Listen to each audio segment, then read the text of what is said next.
தலைக்கவசம் அணியாமல் விபத்தை ஏற்படுத்தும் வகையில் பைக்கில் ரீல் செய்து சமூக வலைதளங்களில் பதிவிட்ட காதல் ஜோடிக்கு போக்குவரத்து விதிகளை மீறியதாக போலீசார் அபராதம் விதித்து நடவடிக்கை எடுத்தது கவனத்தை பெற்றுள்ளது.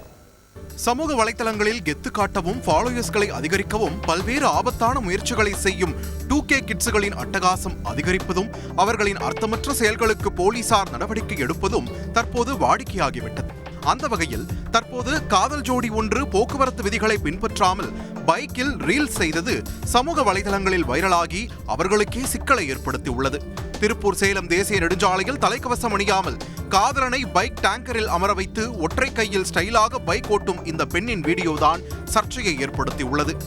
குதித்தெழுந்த பல நெட்டிசன்கள் எக்ஸ் தளத்தில் போக்குவரத்து போலீசாரை டாக் செய்து இந்த காதல் ஜோடியின் செயல் பிற வாகன ஓட்டிகளுக்கு ஆபத்தை விளைவிக்கும் என்று குறிப்பிட்டனர். தொடர்ந்து நடவடிக்கையில் இறங்கிய திருப்பூர் மாவட்ட போக்குவரத்து போலீசார் ஓட்டுநர் உரிமமின்றி வாகனத்தை ஓட்டுதல் மற்றும் தலைக்கவசம் அணியாமல் ஆபத்தை விளைவிக்கும் வகையில் வாகனத்தை இயக்கியது உள்ளிட்ட விதிமீறல்களை சுட்டிக்காட்டி 13,000 ரூபாய் அபராதம் விதித்து காதல் ஜோடிக்கு கூட்டு வைத்தனர். செய்திகளை உடனுக்குடன் தெரிந்து கொள்ள உடனே சப்ஸ்கிரைப் பண்ணுங்க.